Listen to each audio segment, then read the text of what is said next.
जख्म वही होता है जिसे छिपाया जाता है, जो दिखा दिया जाए तो उसे तमाशा कहते हैं। नमस्कार दोस्तों, मैं एस्ट्रोलॉजर वासुदेव मिश्रा आपका अपने चैनल मिरेकल ऑफ एस्ट्रोलॉजी में हार्दिक अभिनंदन करता हूं। दोस्तों, आज का यह ज्योतिष का कार्यक्रम आप लोगों के लिए, वृषभ राशि वालों के लिए बहुत ही ज़्यादा महत्वपूर्ण कार्यक्रम साबित होने वाला है, क्योंकि आज हम आप लोगों को आपके साप्ताहिक राशिफल के बारे में बताने के लिए जा रहे हैं। जी हाँ दोस्तों, आप लोगों के लिए, वृषभ राशि वालों के लिए 20 नवंबर से लेकर के 25 नवंबर के मध्य का जो समय रहने वाला है, सप्ताह रहने वाला है, किस प्रकार से रहने वाला है, नौ ग्रहों की स्थिति के आधार पर किस प्रकार का परिणाम इस सप्ताह आपको प्राप्त होने वाला है, कौन कौन से ग्रह आपको सकारात्मक रूप से प्रभावित करेंगे, तो किन किन ग्रहों से इस सप्ताह आपको सावधान रहने की आवश्यकता है और उन ग्रहों को अपने अनुकूल बनाने के लिए आपको कौन कौन से उपाय भी करना चाहिए, हर एक जानकारी आपको आज के इस कार्यक्रम में विस्तार के साथ बताने के लिए जा रहे हैं। इसलिए अगर आप भी एक वृषभ राशि के जातक हैं तो आपकी जिम्मेदारी बनती है आज के इस ज्योतिष के कार्यक्रम को बिना मिस किए अंत तक देखिए। दोस्तों, यह जो साप्ताहिक राशिफल आपको बताएंगे, यह आपकी जन्म की राशि चंद्र राशि पर आधारित है, यानी कि जिस समय आपका जन्म हुआ था उस समय चंद्रमा जिस राशि पर मौजूद थे वह आपकी चंद्र राशि है। अगर आप अपनी चंद्र राशि नहीं जानते तो आपका जो नाम है उसके पहले अक्षर की राशि के आधार पर इस कार्यक्रम को समझ सकते हैं।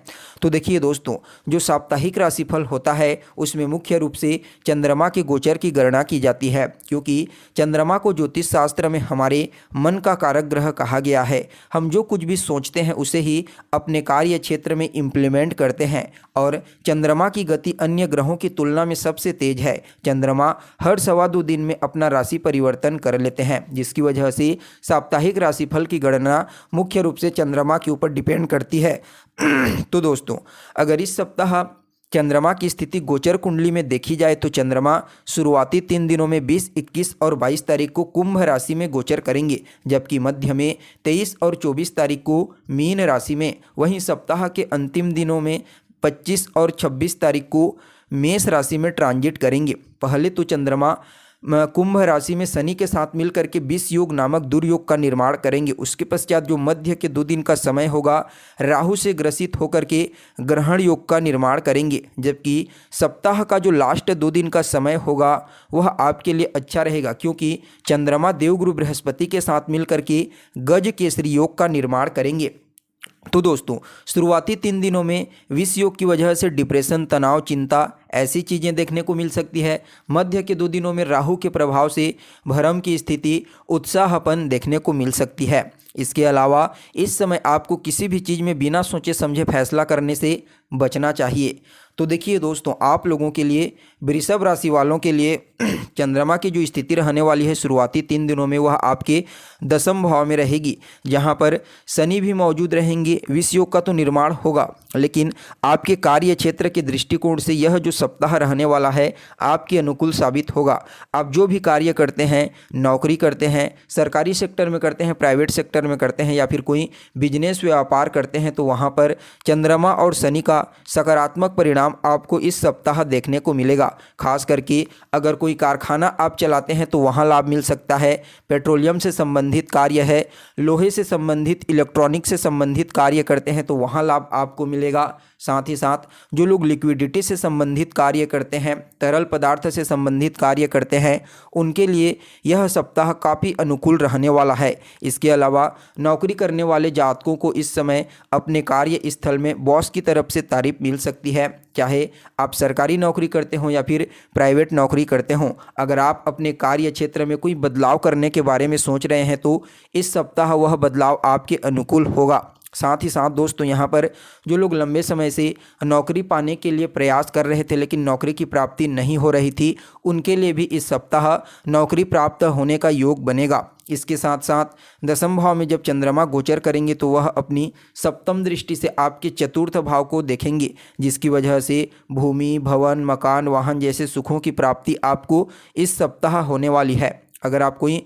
वाहन खरीदना चाहते हैं, कोई मकान खरीदना चाहते हैं, या फिर किसी भी प्रकार की कोई भूमि खरीदना चाहते हैं, तो वह आपके लिए अच्छा रहेगा। उन चीज़ों को आप अपनी माता के नाम पर खरीद सकते हैं, आपको उसमें लाभ की प्राप्ति होगी। सप्ताह के शुरुआत में थोड़ा सा मानसिक तनाव होगा, लेकिन बीच में फिर से आपको मानसिक शांति की प्राप्ति हो जाएगी।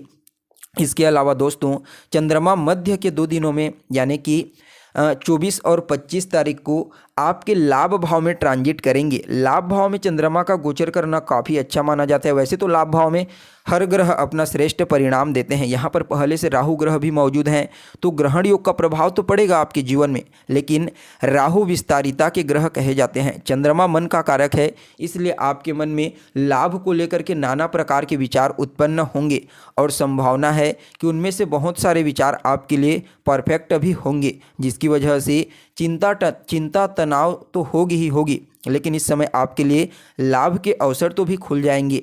साथ ही साथ जब चंद्रमा लाभ भाव में गोचर करेंगे तो यहाँ पर अपनी सप्तम दृष्टि से आपके पंचम भाव को दृष्टिगोचर करेंगे। तो जो विद्यार्थी हैं उनके लिए समय अच्छा रहेगा। थोड़ा सा मन में परिवर्तन देखने को मिल सकता है, क्योंकि चंद्रमा का जो स्वभाव है वह घटना और बढ़ना है। तो कभी कभी तो एकदम पढ़ाई में मन लगेगा, कभी कभी बिल्कुल पढ़ने का मन नहीं करेगा। वहीं संतान कंसीव से संबंधित कोई गुड न्यूज़ आपको प्राप्त हो सकती है। पूर्व के पुण्यों का सकारात्मक परिणाम इस सप्ताह आपको प्राप्त होने वाला है। अगर आप एक विद्यार्थी हैं, कोई प्रतियोगी परीक्षा दिलाना चाहते हैं, तो इस समय आपको बेहद ही सतर्क होकर के अपने पढ़ाई पर फोकस करने की सलाह दी जाती है। तो वहीं दोस्तों, पंचम स्थान आपकी लव लाइफ का भी होता है। तो आपकी लव लाइफ में कोई प्रॉब्लम अभी तक आपको फेस करनी पड़ रही थी, तो वह प्रॉब्लम दूर हो जाएगी। फिर से आप इस समय जो वैचारिक मतभेद था उसे भूला करके फिर से एक नई बॉन्डिंग मजबूत करने का प्रयास कर सकते हैं। तो वहीं चंद्रमा जब आपके लाभ भाव में गोचर करेंगे तो यह आपके डिजायर्स को भी पूरी करने में प्रभावी होंगे। अगर आपकी कोई मनोकामना है जो लंबे समय से पूरी नहीं हो पा रही थी, तो वह मनोकामना इस सप्ताह अवश्य पूरी होती हुई आपको नजर आएगी। साथ ही साथ चंद्रमा जब लाभ भाव में गोचर करेंगे तो यह आपके बड़े भाई बहनों के लिए भी तो अच्छा कहा जा सकता है। उनके करियर में सकारात्मक परिवर्तन हो सकता है जो उनके अनुकूल साबित होगा।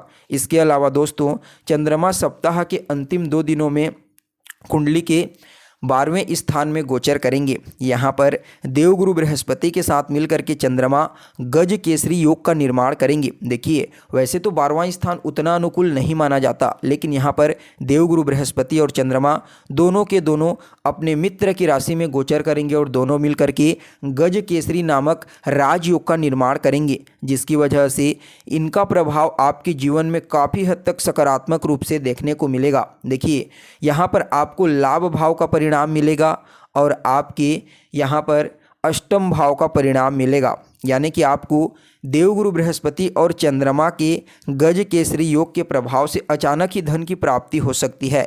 यानी कि आप सपोज कीजिए कहीं पर आपका पैसा फंसा हुआ है, वह पैसा आपको इस सप्ताह अचानक ही मिल सकता है, जिससे आपके मन में प्रसन्नता की भावना देखने को मिलेगी। गूढ़ विद्याओं को, रहस्यात्मक चीज़ों को जानने का अवसर इस सप्ताह आपको प्राप्त हो सकता है। हालांकि धन खर्च होगा, लेकिन शुभ कार्यों में आप धन खर्च करेंगे। यहाँ पर देवगुरु बृहस्पति आपके खर्चों में नियंत्रण करने का प्रयास करेंगे। वहीं अष्टम भाव में दृष्टि डाल करके गज केसरी योग का प्रभाव दे करके आपके जीवन में आने वाली सभी प्रकार की चुनौतियों से लड़ने के लिए आपके अंदर शक्ति और ऊर्जा का संचार करेंगे। इसके अलावा आपके जीवन में आने वाली सभी प्रकार की समस्याओं का भी अंत इस सप्ताह देवगुरु बृहस्पति और चंद्रमा अंत के 2 दिनों में कर देंगे। यानी कि कुल मिलाकर के देखा जाए तो यह सप्ताह वृषभ राशि वालों के लिए अत्यंत ही श्रेष्ठ रहने वाला है। फिर भी इस सप्ताह को और ज़्यादा बेहतर बनाने के लिए वृषभ राशि वाले जातकों को रोजाना किसी लक्ष्मी जी की मंदिर में, आसपास में कोई देवी की मंदिर है तो वहाँ पर जाकर के लाल पुष्प चढ़ाइए। आप हनुमान जी के मंदिर में जाइए, उनका दर्शन कीजिए। रोजाना सफ़ेद चंदन का तिलक लगाइए। ओम सुम शुक्राय नमः इसका 108 बार जाप कीजिए। आपके लिए यह सप्ताह आपके अनुकूल साबित होगा। तो दोस्तों, हम उम्मीद करते हैं आपको जानकारी पसंद आई होगी। फिर मुलाकात करेंगे एक नए और ताज़ा एपिसोड में। तब तक के लिए आप हमें इजाज़त दीजिए। नमस्कार।